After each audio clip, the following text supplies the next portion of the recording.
Now we will discuss a new chapter, electromagnetic induction. We studied earlier that a moving charge produces a magnetic field. So the converse also must be true, because a moving magnetic field must produce electric current. So if a current carrying conductor can produce a magnetic field where the charge is in motion, then a magnetic field changing with time must produce an electric field, or should produce an electric current. So experiments performed by Michael Faraday and Henry showed that this is possible. That is, a changing magnetic field can produce electric current in closed conductors, that is in closed circuits. Actually, they produce an EMF by induction effect, and if the circuit is closed, due to the induced EMF, a current is generated. The experiments performed by Faraday and Henry are like this. So, we will discuss first experiments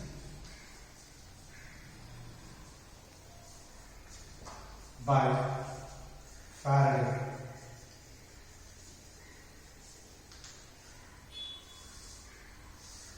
So, according to Faraday and Henry, the experiments proved the relation between magnetism and electricity. So, we will discuss first one experiment, that is, suppose you have a coil. So, let us say this is a coil which is connected to a galvanometer. So, this is a galvanometer. Now, a magnet is brought nearer to this. Suppose this is a bar magnet. So, if the magnet is brought nearer, they observe that a current is induced in the coil or in the loop such that it is in the counterclockwise direction, like this. So, this side of the coil behaves like a magnetic dipole of north pole. Similarly, if the magnet is moved away, the same current the current direction gets reversed. So, the current will flow in this direction, make that it as south pole. So, when the magnet is moved away. So, this is one experiment in which the approaching or receiving magnet is producing an EMF, that is inducing an EMF, due to which a current is produced in the coil, and you can see the deflection in the galvanometer. So when you move the coil towards, when you move the magnet towards the coil, the deflection in the galvanometer is one direction. When you move it away, the deflection gets reversed. Similarly, you can keep the magnet stationary and you can move the coil towards the magnet or away from the magnet. Then also similar effect will be observed, that is, an induced current can be seen. And another experiment is like this. So, if there are two coils, suppose this is one coil and it is connected to a galvanometer like this, and there is another coil nearby it which is connected to a battery and through a tapping key. So this is the tapping key. So this is the battery. Suppose we assume that these two are very near to each other. When the key is pressed, a deflection is seen in the galvanometer. And if the key is removed, again a deflection is seen in the galvanometer. But if the key is kept in pressed position, and that means when a steady current is flowing in the second coil, there will be no current observed in the first coil. Suppose this is the first coil, this is the second coil. So, when you press the key and when you remove the key, then only you will see a momentary deflection in the galvanometer. When a steady current passes through the passes through the second coil, no induced current will be observed in the first coil. So that means what is happening here? So when the current starts flowing through the coil momentarily, that means it will take a finite time for the current to reach the peak value. So during that time, the magnetic field associated with the coil gradually increases. That means this coil is in the region of increasing magnetic field, that is changing magnetic field. Similarly, when you remove the key, the current suddenly won't decrease to zero. So it will take some finite time for the current to become zero. So during that decreasing time, again the magnetic field associated with the second coil decreases. So again a current will be seen in the first coil in the opposite direction.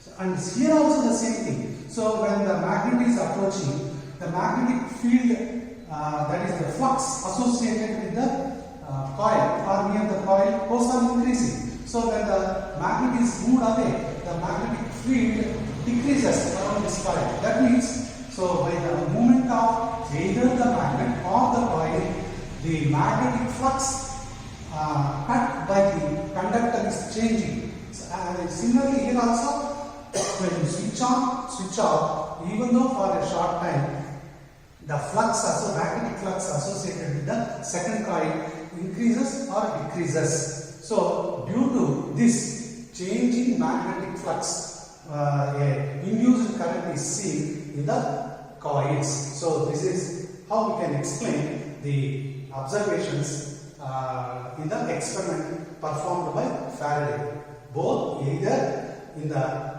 first experiment or in the second experiment, due to changing magnetic flux or changing magnetic field, and EMF is induced in the coils and a current is observed. So this is the experimental observation done by Faraday and Henry. So I will show you one small experiment where you can see the current induced due to motion of the magnet either towards or away from the coil. So here there is a coil wound on an iron core and is connected to a galvanometer. So this is the galvanometer. So you observe that when I move the magnet near the coil, so you can see a deflection in the galvanometer. As I increase the speed, the deflection also increases. So that you can see. So you see that. So with increasing the speed with which I move the magnet, you can see the deflection increasing. And you see that why the needle is oscillating means, so because I am changing the direction of motion, so according to that current direction changes, hence the deflection direction of the needle also changes. So when I bring near to that only, you can see that. So when it is stationary, no deflection will be observed. So that is the due to induced current.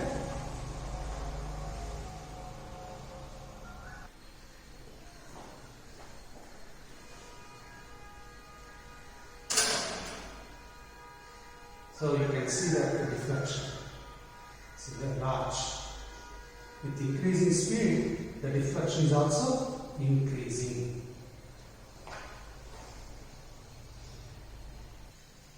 So that is what you have seen in the experiment, and an experiment similar to this was shown to you now.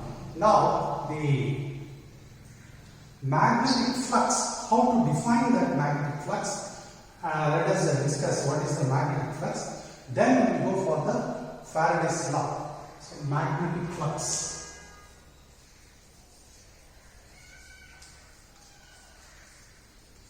Already you know the meaning of flux, so nothing but flow. But actually here nothing flows but the field lines passing through an area. We call it as field flux. So similar to what we discussed in electrostatics about electric flux, similarly we can define magnetic flux. So magnetic field is represented by field lines.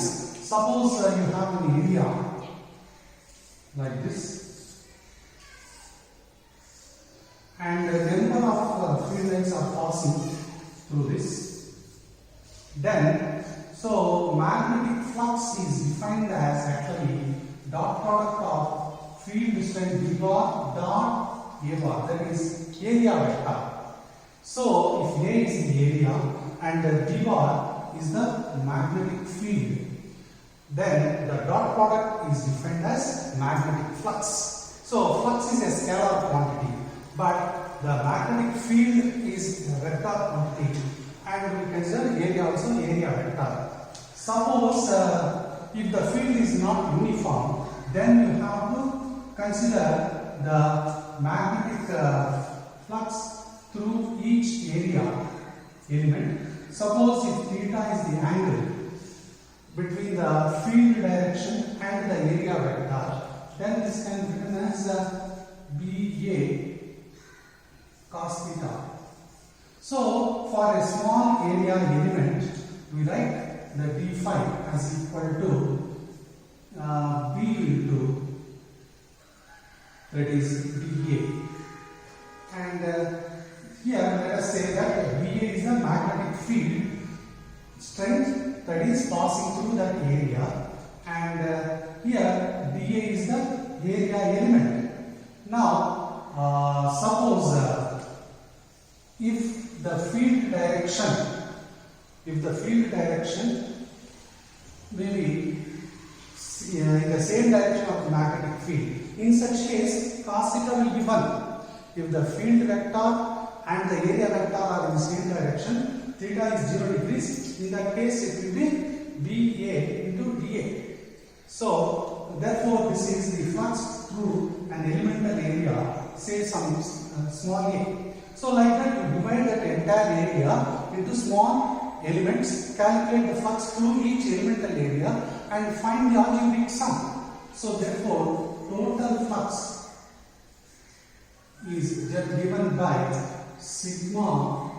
This is d phi I.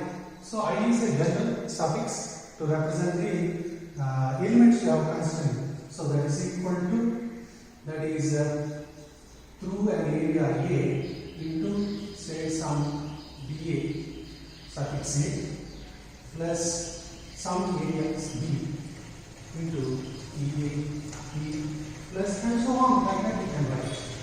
So it is all sum of all such flux through elemental areas.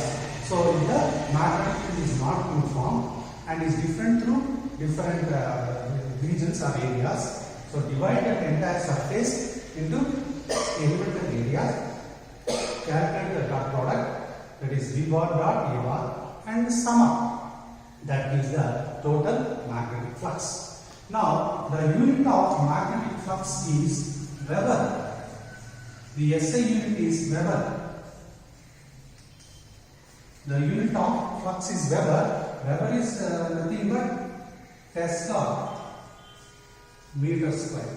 So 1 Tesla meter square is equal to 1 Weber. So 1 Weber means 1 Tesla meter square. So that is the unit of magnetic flux. Then we will go for Faraday's law of electromagnetic induction. So from his experimental observations, Faraday gave a mathematical relation for the induced EMF in a coil or a conductor kept in a changing magnetic field. So, through his experiments, Faraday gave a mathematical relation between the induced EMF and the changing magnetic flux. So that we call it as Faraday's law. Faraday's law of electromagnetic induction.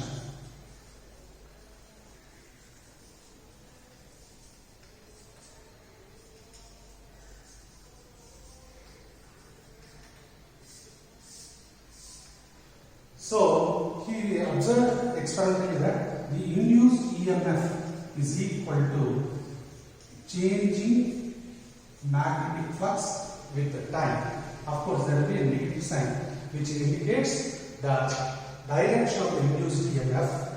So that can be understood from Lenz's law.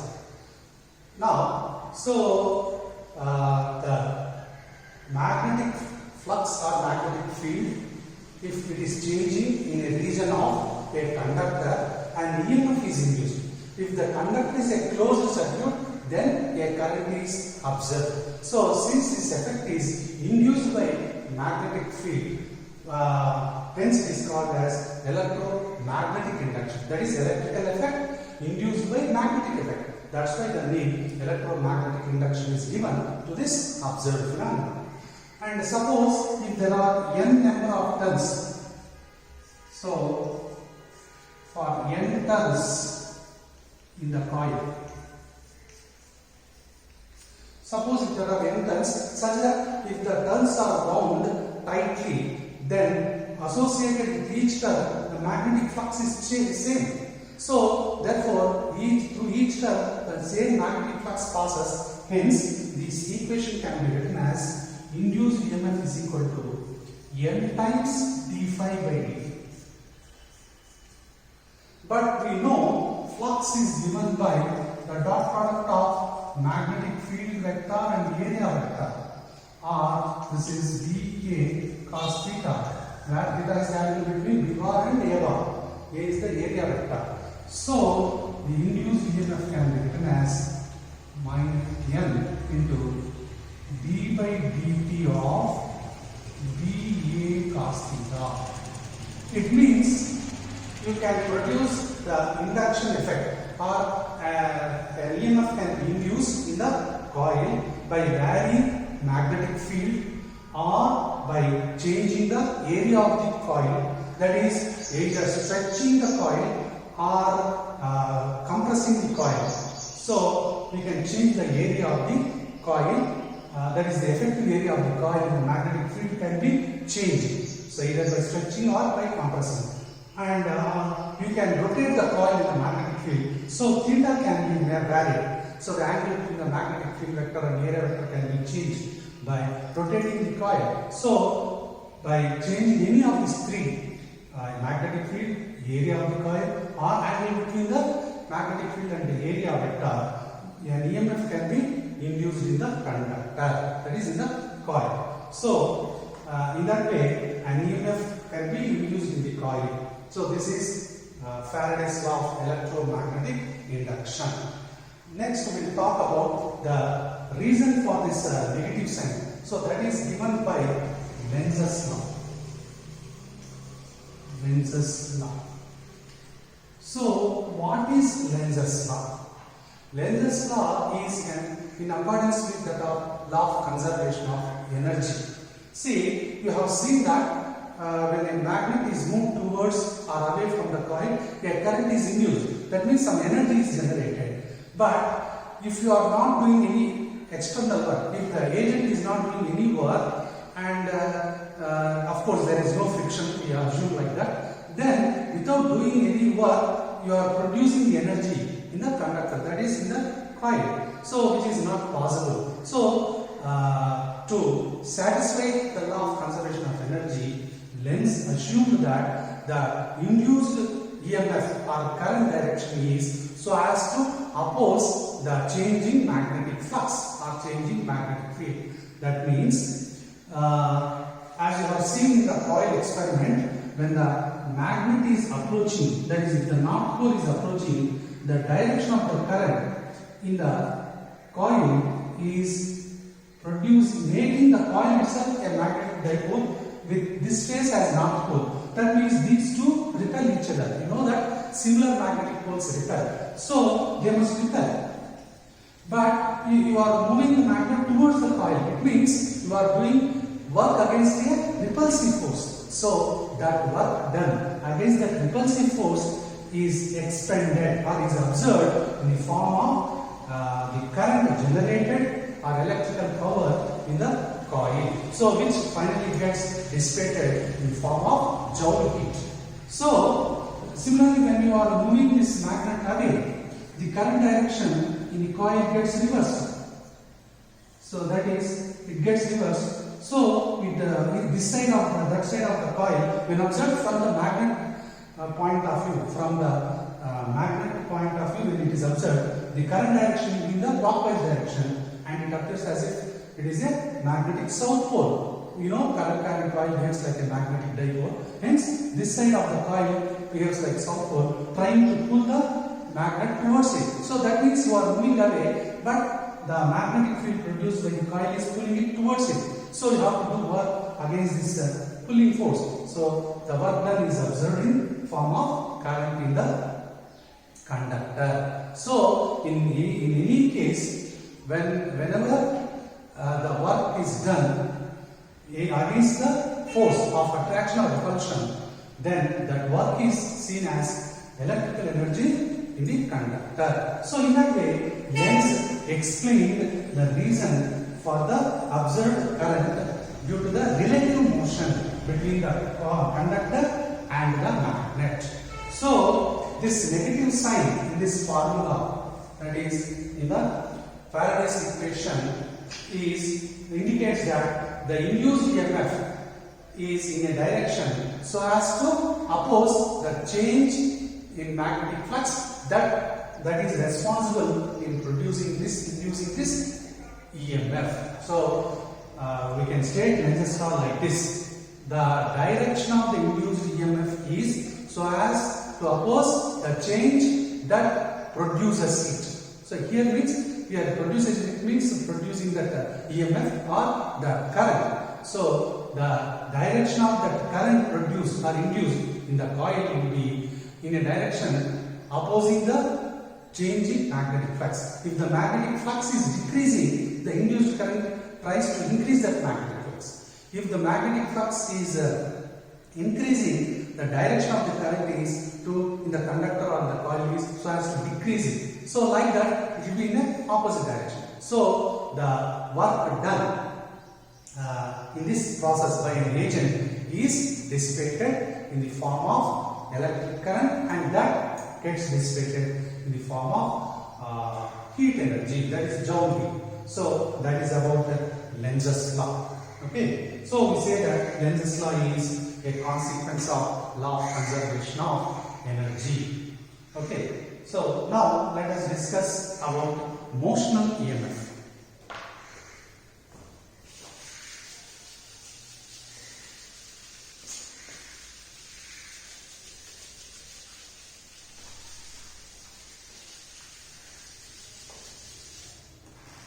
So motional EMF means if you keeping the magnetic field steady, and if you move a conductor in a magnetic field, you can observe a current induced in the circuit. So motional electromotive force.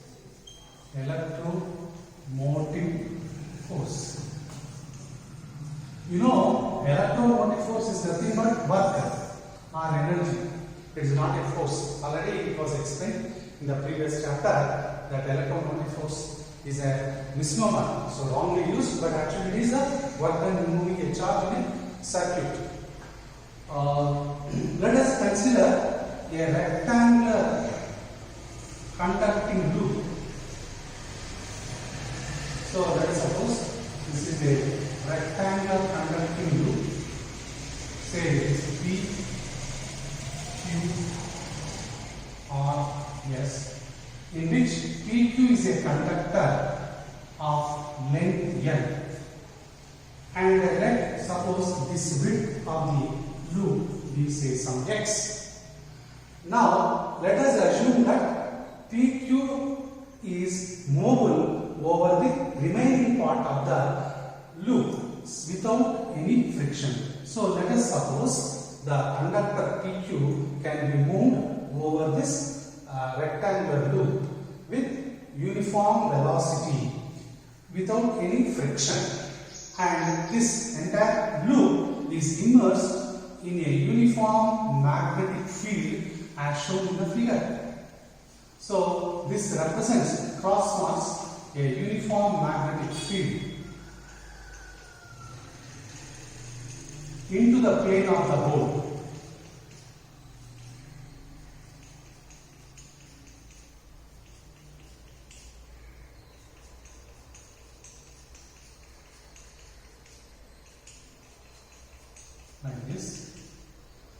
us say B is the magnetic field and its direction is into the plane of the board.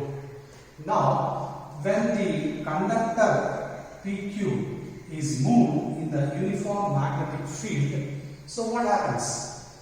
Every charge in the conductor also will be moving the same speed in the same direction along with the conductor. So every charge that is present in the conductor will be moving with this speed. So a charge moving in a magnetic field will experience a magnetic force. So you studied about Lorentz force. So that is the magnetic force which is given by BQV sin theta, of course. Here theta is the angle between the velocity vector and the magnetic field direction. So let us suppose velocity is like this and your magnetic field is into the plane of the board.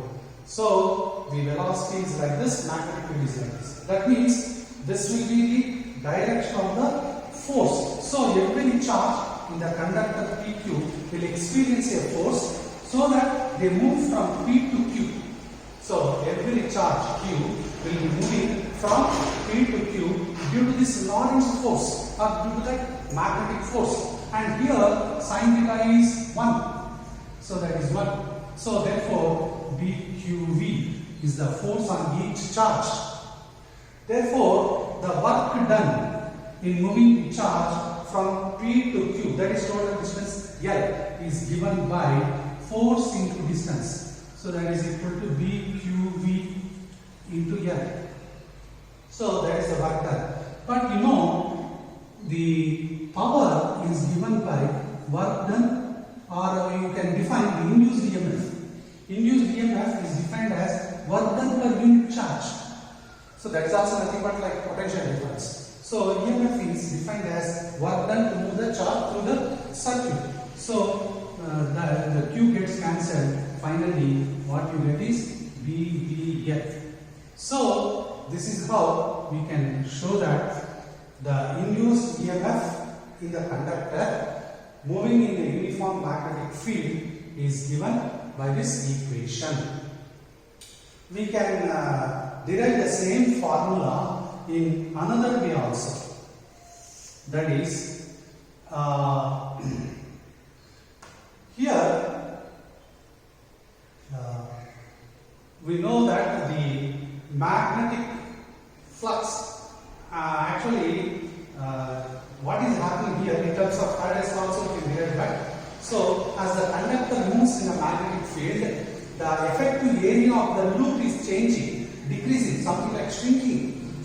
Therefore, by changing the area in a magnetic field, also we can produce induced EMF. That is what I told you earlier. So in that way, let us try to derive the equation. So the induced EMF is equal to minus d phi by dt. So that is minus d by dt. Flux is nothing but the magnetic field into area, that is length into breadth. So where L is the say length and x is the breadth. But here minus d by you can take this b and L common and you can write dx by dt. Because here x is changing. That x is changing. Therefore, you can write dl into dx by dt. So this can be written as BLV. Here I have taken this minus dx by dt as equal to v. So therefore, as the effective area of the loop is decreasing, so therefore I have taken minus dx by dt is the speed with which the conductor is moving. Hence, we get the same formula by using Faraday's law. So in both methods, we can derive the same equation. So here the magnetic field is not changing due to the motion of the conductor in the magnetic field. The effective area swept by the conductor is changing. Hence, an EMF is induced and a current flows through the circuit. Okay, so that is about motional EMF or motional electromotive force produced by electromagnetic induction. induction.